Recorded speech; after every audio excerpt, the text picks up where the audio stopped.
नाज़रीन, supreme court of Pakistan से काजी फ़ाइज़ ईसा साहब की रवानगी और रुखसती, बिल आखिर ये एक बड़ा फ़ैसला था। काजी फ़ाइज़ ईसा साहब ने बहुत कोशिश की कि वो अपनी प्रेजेंस को मज़ीद इंक्रीज़ कर सकें, एक्सटेंशन ले सकें। अनडाउटेडली कई मरतबा कहते रहे कि मैं एक्सटेंशन नहीं लेना चाहता, लेकिन इसके साथ साथ कोशिश भी करते रहे।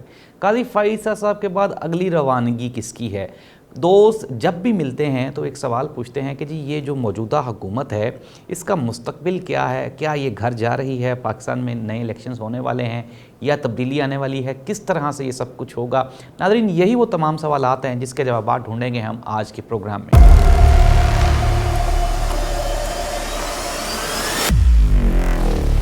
नाज़रीन, प्रोग्राम का बाकायदा आगाज़ करते हैं। प्रोग्राम के आगाज़ पे सबसे पहले एक मुतनाज़ा तरीन चीज़ जस्टिस ऑफ पाकिस्तान की सुप्रीम कोर्ट ऑफ पाकिस्तान की तारीख के काजी फ़ाइज़ ईसा साहब बिल आखिर वो अपने मनतकी अंजाम को पहुँच रहे हैं।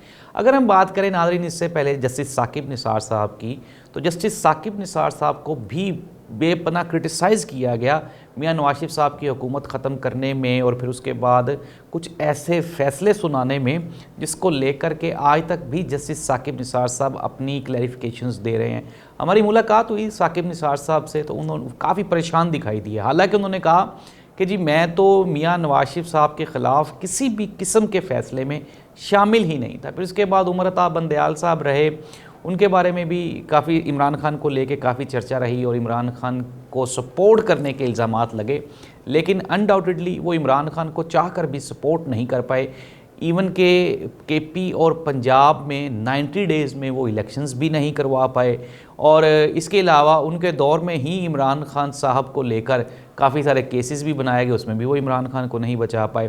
काजी फ़ाइज़ ईसा साहब ने बड़ा अच्छा और बड़ा वाइटर रोल प्ले किया मुस्लिम लीग नून, पीपल्स पार्टी, MQM यानी कि PDM 1 को लाने में, फिर PDM 2 को लाने में। काजी फ़ाइज़ ईसा साहब ने पाकिस्तान तहरीक इंसाफ से बल्ले का निशान भी वापस ले लिया। काजी फ़ाइज़ ईसा साहब ने जो इलेक्शन 2024 में धांधली हुई उस पर भी किसी किस्म का कोई एक्शन नहीं लिया।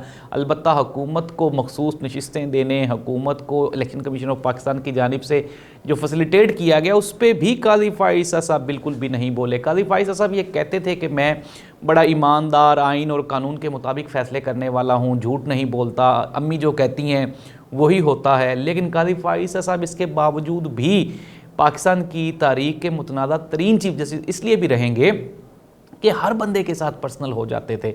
हमने देखा कि वकला के साथ उनका रवैया बिल्कुल गैर इखलाकी होता था। इवन के एक मरतबा लतीफ़ खोसा साहब के साथ वो जब सरदार की बात आई, सरदार के सर नेम के ऊपर उन्होंने काफ़ी बहस की। अभी रिसेंटली एक मामला हुआ जब ये आखिरी पेशी पे पाकिस्तान तहरीक इंसाफ की जानिब से वो नकवी साहब वकील थे, तो उन्होंने उनके साथ बहस की, बाद में उनकी गिरफ्तारी भी हुई और गिरफ्तारी के दौरान उनके ऊपर काफ़ी तशद्दुद भी किया गया। और काजी फ़ाइज़ साहब ने बिल्कुल भी कोई एक्सक्यूज़ नहीं किया, ना किसी वकला से, जजेस से कोई माफ़ी नहीं मांगी।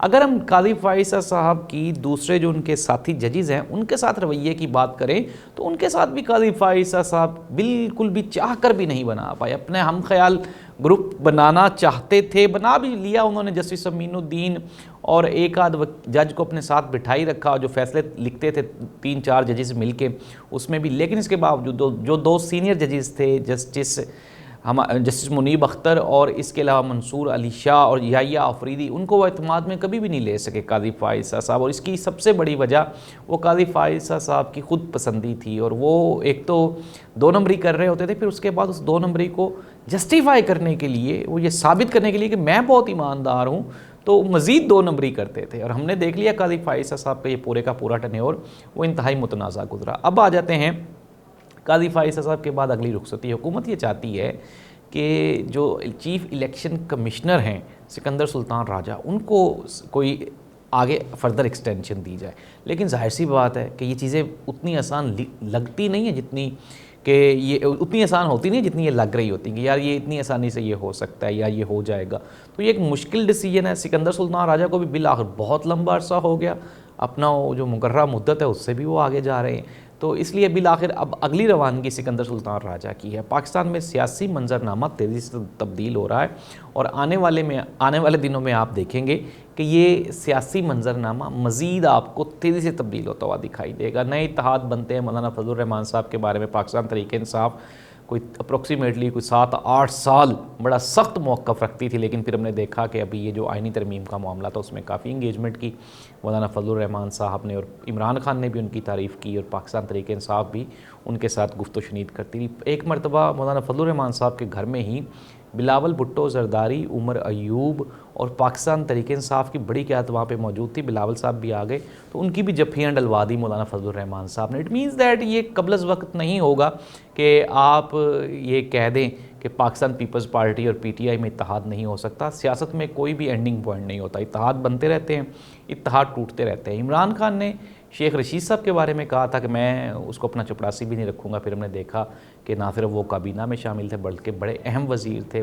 चौधरी परवेज़ इलाही साहब के बारे में भी इमरान खान के बयानात कुछ ऐसे थे, लेकिन फिर हमने देखा कि चौधरी परवेज़ इलाही ने अनडाउटेडली इमरान खान के साथ मिलकर वो जेल काटी जिसका तसव्वुर ही नहीं किया जा सकता था। चौधरी बरादरान ने, खुसूसन चौधरी परवेज़ इलाही ने और मुन्नस इलाही ने इमरान खान के साथ वाकई वफा की। अगर हम बात करें हमारे मुल्तान वाली जो फैमिली है, मखदूम फैमिली, उन्होंने भी इमरान खान साहब के साथ अनडाउटेडली, एक एक्सपेक्ट नहीं किया जा रहा था कि शाह महमूद कुरैशी साहब एक इतना बड़ा नाम, एक पर्सनैलिटेड आदमी, एक मम्मी डैडी आदमी, तो वो इतनी लंबी जेल काट सकेगा। और यही कहा जा रहा था कि मे भी हो सकता है कहीं ना कहीं कुरैशी साहब टूट जाएं, लेकिन कुरैशी साहब ने भी ये साबित किया कि वो ना सिर्फ इमरान खान के साथ लॉयल हैं बल्कि इस मुल्क के आइन और कानून के साथ भी लॉयल है। नाज़रीन, इमरान खान की फ़ैमिली, इमरान खान के साथी, खुसूसन अगर हम पंजाब की बात करें, मियाँ महमूदुर रशीद, डॉक्टर यास्मीन राशिद, उमर सरफराज चीमा, ये वो लोग हैं जिन्होंने इमरान खान के साथ वफा की हद कर दी। और इमरान खान भी अनडाउटेडली इन चीज़ों को देख रहे हैं। कुछ लोग ऐसे भी हैं जो इमरान खान के साथ 2 नंबरियाँ लगाते रहे, जिस तरह से फवाद चौधरी साहब का नाम उसमें सर फहरिस्त है, अली जैदी साहब उसमें सर फहरिस्त है, एक इमरान इस्माइल साहब थे जो कि जिनको कि सिंध का गवर्नर लगाया हुआ था इमरान खान साहब ने, फिर उस्मान बुज़दार जो कि वज़ीर आला पंजाब थे। ये वो नाम है जो मरात लेने के लिए इमरान खान के बहुत करीब थे,